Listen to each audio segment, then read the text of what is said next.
परिषदेकडून तोडक कारवाईकडे कशा प्रकारे पाहताय तुम्ही? मी निलेश शिल्वे, बहुजन मुक्ती पार्टी महाराष्ट्र कार्याध्यक्ष. आज या ठिकाणी पाहणी करण्यासाठी आल्यावरती हे लक्षात आले की या ठिकाणी सुद्धा नगरपालिकेच्या वतीने काही ठिकाणी नोटीस देण्यात आलेली नाहीये. या लोकांचे पण सातबाऱ्याचे काही जमिनी आहेत, परंतु तसं असताना सुद्धा धडक कारवाई चालू आहे.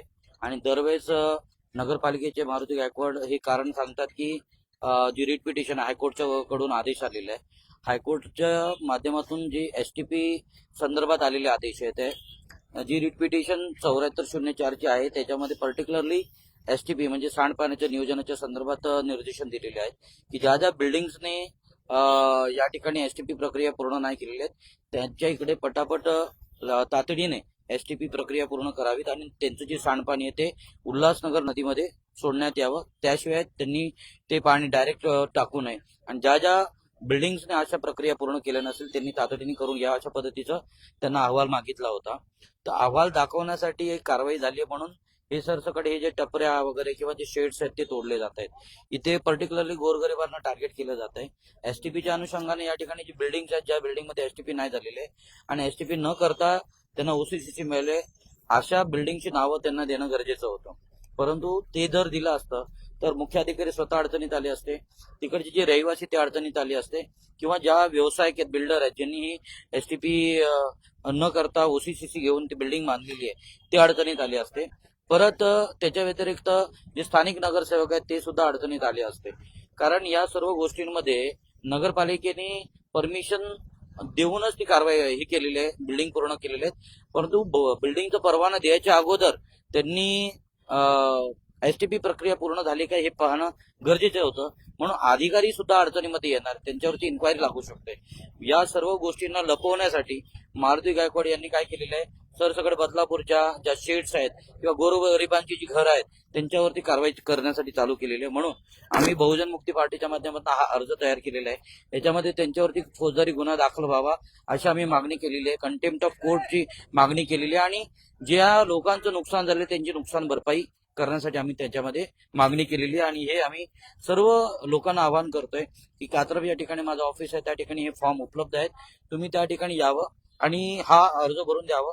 आम्ही न्यायालयीन लढाईसाठी हे अर्जासकट जे तुमच्याकडे कागदपत्र आहेत, मग ते तुमच्याकडे सातबारा असू द्या, टॅक्सच्या पावत्या असू द्या जुन्या नवीन किंवा लाईट बिल असू द्या, तुमच्याकडे जे काही कागदपत्र उपलब्ध आहेत त्या उपलब्ध कागदपत्राच्या आधारावरती आम्ही नगरपालिकेच्या विरोधात कोर्टामध्ये जाणार आहोत. दुसरी गोष्ट की गरज पडली तर बहुजन मुक्ती पार्टीने सर्व बदलापूरच्या नागरिकांच्या वतीने एक आक्रोश मोर्चा बदलापूरमध्ये काढण्यासाठी प्रयत्न आहे. मी आता तुम्हाला एक जस्ट माहिती देतो, ही माझ्याकडे माहिती आलेली आहे. या माहितीशी इतर कोणाचे काही संबंध नाही, कारण ही आताच मी माहिती काढलेली आहे. याच्यामध्ये तुम्ही पाहाल की नगरपालिकेचे मारुती गायकवाड यांच्याकडे मागणी अँटी करप्शन ब्युरोच्या माध्यमातून एक लेटर आलेलं आहे.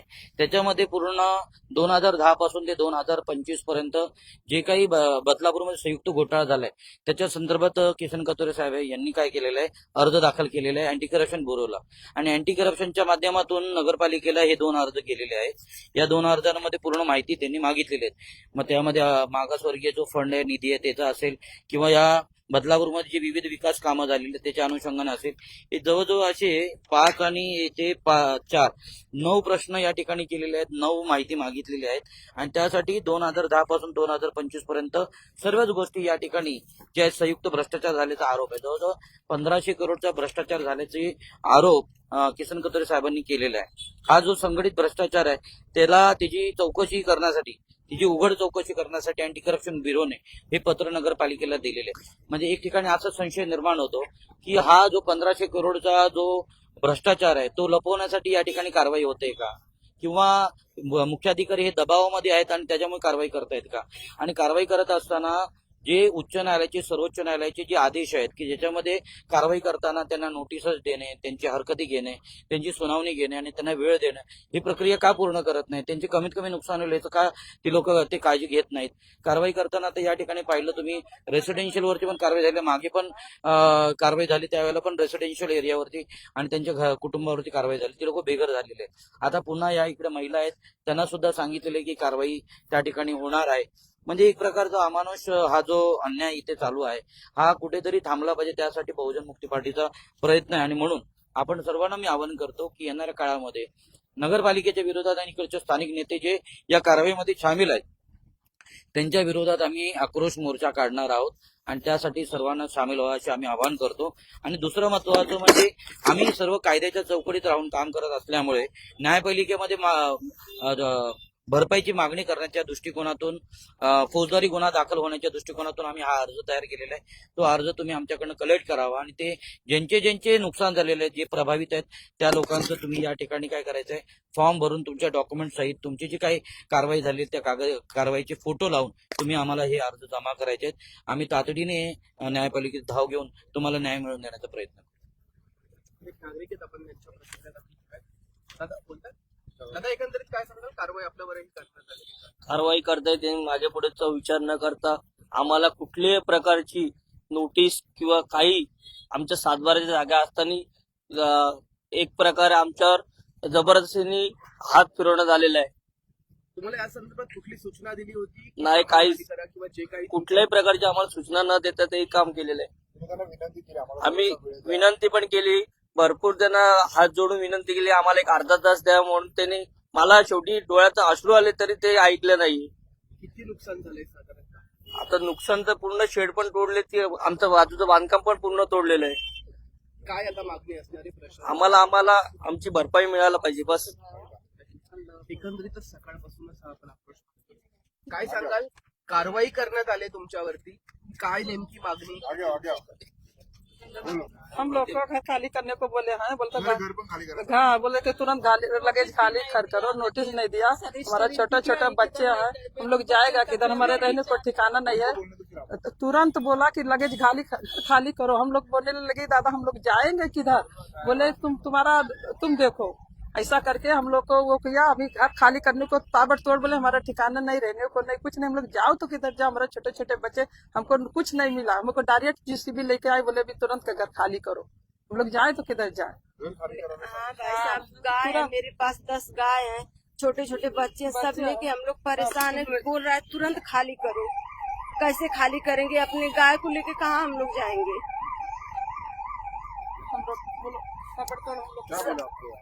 दादा बोला वो जबरदस्ती घर खाली करो। मेरे बच्चे का 10वीं परीक्षा भी है, पेपर भी है, मेरा सयान बच्चे भी है, सारी लड़की भी है, मैं किधर जाएगा? हमारे हम लोग रोड पे देखो, आपको जबरदस्ती आपको बाजू में हम लोग रहते हैं। वो ये लोग ऐसा जबरदस्ती बोला, बोला हम लोग को मालूम भी नहीं था, हम लोग धंधे पे जा रही, बोला कि तुरंत घर खाली करो। सामान लोग रो रहे हैं रोड पे कि थोड़ा सा 10 मिनट का टाइम दो। इतने बच्चे भी किधर लेके जाओ हम लोग? ऐसा हम लोग हमको ये नेता मिले, छोड़वा दिया, ऊपर का ऑर्डर है, वो भर के देगा क्या किसी का? एक दिन भर इंसान कमाता है, 1-1 रुपए जुटाता है, घर में 1 रोटी खाता है और सोचता है कि कुछ बनाने के लिए।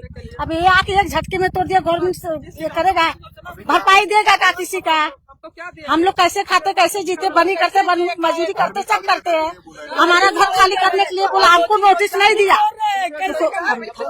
हमको नोटिस नहीं दिया। 1-2 साल पहले नोटिस दिया था और अभी कुछ नहीं दिया, बोला घर तोड़ने के लिए। तो हम लोग जाएंगे कि हम लोग जगह खाली करने के लिए नहीं बोले, नहीं खाली करेंगे हम लोग। कुछ ना दो ना, जितना जगह तो जगह रूम का खर्चा तो हम लोग खाली करते हैं। ऊपर से ऑर्डर आता है, तोड़ दिया, अभी किसका नुकसान हुआ? हम लोग किधर से क्या करेंगे? हैं? ऐसा तुरंत आएंगे, तुरंत रूम तोड़ के हट जाएंगे, हम लोग जाएंगे किधर? हम लोग का कुछ नहीं। हम लोग दिन भर कमाते हैं तो शाम को 1 रोटी खाते हैं। हम लोग का घर, हमारा क्या होगा? हमारे पास बच्चे हैं, बूढ़े माँ बाप है, किधर लेकर जाएंगे? बोलते ना ऊपर से ऑर्डर आया, ऊपर किधर बैठा है ऊपर वाला? उसका 70 साल का उम्र है, उसका हार्ट का बीमारी है। हम नहीं कुछ चाहिए, हम लोग रूम खाली करने के लिए हम लोग तो देंगे, पर हम लोग को जगह चाहिए, हम लोग को रहने की चाहिए, हमारा घर चाहिए, बाकी हमें कुछ चाहिए करके हम लोग खाली घर बनाया, बाकी कुछ बनाया नहीं सर। घर खाली कर। हे बघा, याच्या अगोदर पण आम्ही अर्ज राजन घोरपडे यांच्याकडे दिलेले आहे आणि आम्ही विनंती केली नगराध्यक्ष मॅडमला सुद्धा की तुम्ही याच्या संदर्भात काहीतरी ठोस पावलं उचला, की मुख्य अधिकारी या ठिकाणी जर कारवाई करतायत तर कारवाई करताना ते हायकोर्टचं कारण सांगतात। मग मी विचारलं ठीक आहे, तुम्ही नगराध्यक्ष म्हणून किंवा नगरसेवक म्हणून तुम्ही हस्तक्षेप केला पाहिजे। ते म्हणे नाही, आम्हाला अशा पद्धतीची धमकी आहे सरळ की जर का तुम्ही याच्यामध्ये हस्तक्षेप केलं तर तुमचं जे आहे नगरसेवक पद या ठिकाणी रिक्त केलं जाईल किंवा तुमची तक्रार पाठवली जाईल. तर मला हे समजत नाही की नगरसेवक हे जनतेचे प्रतिनिधी आहेत, नगराध्यक्ष हे जनतेचे प्रतिनिधी आहेत आणि त्यावेळेला त्यांची जबाबदारी पडते की जनतेच्या बाजूने उभं राहणं. परंतु मला असं वाटतं नगराध्यक्ष मॅडम या कुठेतरी ते असक्षम आहे. बीजेपी सरकार हे जाणीवपूर्वक, कारण बीजेपीचे आमदार पण आहेत आणि बीजेपीचे नगराध्यक्ष पण आहेत आणि बीजेपीचे नगराध्यक्ष आणि आमदार असून सुद्धा या ठिकाणी मोठ्या प्रमाणात कारवाई होते आणि कारवाई करत असताना बेकायदेशीरपणाने कारवाई होते. ही खूपच म्हणजे दुःखद गोष्ट आहे. आता ह्याच्यात म्हणजे महत्वाचं म्हणजे मी त्यांना एक गोष्ट सांगितली अशी की जर का एखादा अधिकारी आपल्या अधिकारांचा गैरवापर करत असेल तर काय नगराध्यक्ष म्हणा किंवा नगरसेवकांना त्याच्यावरती हस्तक्षेप करण्याचा अधिकार नाहीये का? कारण जर का कारवाई करायची तर करा, परंतु ती प्रोटोकॉल प्रमाणे झाली पाहिजे, कायद्यानुसार झाली पाहिजे, त्याची काय प्रोसेस आहे त्या प्रोसेसनुसार झाली पाहिजे. परंतु या ठिकाणी नगराध्यक्ष म्हणा किंवा नगरसेवक म्हणा हे जर का जाणीवपूर्वक जर टाळाटाळ करत असेल, तुम्ही बघा इथे कारवाई झाली, एक पण नगरसेवक या ठिकाणी नाहीये. परत मागच्या वेळेस तिकडे कारवाई झाली, त्यावेळेला पण त्या कारवाईच्या वेळेला कुठला नगरसेवक नव्हता. मग एक तर या ठिकाणी लोकांची पण चुकी आहे की इलेक्शनच्या काळामध्ये 3,000, 5,000, 8,000, 11,000 पैसे घेऊन त्यांना मतं दिलेले आहेत. तर ते 3,000 देतात, मग तुम्ही किती देणार असे स्वतः लोकांनीच बोलले. त्यामुळे जे नगरसेवक आता पैसे देऊन भ्रष्टाचार करून स्वतः निवडून आलेले आहेत, मग ते कशाला तुम्हाला मदत करायला उभं राहतील. तर अशा पद्धतीने या ठिकाणी जो ईव्हीएमचा वापर केलेला आहे, ईव्हीएमच्या माध्यमातून जे सरकार बनलेलं आहे, जे या ठिकाणी बीजेपीचं सरकार या ठिकाणी बनलेलं आहे, हे भ्रष्टाचारी सरकार आहे. ईव्हीएमचं हे नाजायज सरकार आहे. कारण ईव्हीएमच्या माध्यमातून आमच्या वोटिंगची चोरी होते आणि चोरी करून बनवलेले हे सरकार आहे. त्याच्यामुळे मी बहुजन मुक्ती पार्टीच्या माध्यमातून याचा तीव्र निषेध करतोय. ही जी कारवाई चाललेली ही कारवाई बेकायदेशीर आहे, याचा निषेध करतो आणि या बीजेपी सरकारचा पण मी निषेध करतो. आणि येणाऱ्या काळामध्ये लोकांना जोपर्यंत न्याय मिळणार नाही तोपर्यंत बहुजन मुक्ती पार्टी आणि बामसेफच्या अंतर्गत जेवढ्या पण आमच्या सहयोगी संघटना आहेत त्याच्या वतीनं आम्ही या ठिकाणी लढाई लढू आणि लोकांना न्याय मिळवून देऊ. साजिलची पाहतोय 10वीची परीक्षा आहे आणि अशा वेळी जेव्हा घर खाली करायला लागतंय, पालकांच्या डोळ्यात अश्रू आहे. तुम्ही शिक्षणासाठी नेहमीच काम करत 100%. काय सांगाल, काय वाटतं जेव्हा अशा प्रकारे एक आई हतबल होते आणि ती रडते? आता जर काकीने ते म्हटलं त्यांच्या मुलांचा 10वीचा एक्झाम आहे आणि अशा काळामध्ये त्यांना घरात तोडाची पण नोटीस दिलेली आहे, तर ही खूप गंभीर बाब आहे. याच्याकडे आपण शासनाने तरतुदीने आणि लवकर लक्ष दिला पाहिजे आणि त्यांना मुदत दिली पाहिजे. दुसरी गोष्ट, आपण पाठीमागे जे बघताय जे तोडक कारवाई झालेली आहे, तर तोडक कारवाईमध्ये कुठलीही शोकॉस नोटीस दिलेली नाहीये. नगरपालिकाच्या अधिनियमामध्ये पण आणि कोर्टाच्या नियमामध्ये पण कुठलाही बांधकाम तोडायच्या आधी 15 दिवसाची आधीची शोकॉस नोटीस तरी दिली पाहिजे. पण हे जे बांधकाम पाठीमागे तुटले याला कुठल्याही प्रकारची शोकॉस नोटीस नाहीये. सर्व्हिस स्टेशन होता ठाकरे काकांचा, त्यालाही शोकॉस नोटीस नाहीये. हे सर्व गोष्टी खूप गंभीर आहे आणि नगरपालिकांनी जे तोड कारवाई एवढी धडकनी करत आहे ते कारवाई करताना थोडासा आपण ह्युमॅनिटेरियन ग्राउंड कडे लक्ष दिला पाहिजे. कारण जे आपण तोडत आहे ते गोरगरिबांनी काडी करून संसार केलेला आहे. असे तुम्ही संसाराला 1 मिनिटामध्ये उद्ध्वस्त करत आहे जे संसार बनवायला त्यांना वर्षानुवर्ष गेलेले आहे. तुम्ही लोकांच्या डोळ्याचे जे अश्रू निघतात आहे त्या अश्रूला तुम्ही भरून देणार आहे का? आणि जे नुकसान झालंय या नुकसानची भरपाई आपण देणार आहे का? आणि मी पाठीमागचं जे तुटलेलं बांधकाम आहे त्याचं उदाहरण आपल्याला देतो. सेंटर ऑफ दी रोडची मार्जिन पासून ऑलरेडी ते 60 फूट आतमध्ये आहे आणि ते जागा खासगी जागा आहे, कुठल्याही प्रकारचा रिझर्वेशन मध्ये नाहीये. तरी सुद्धा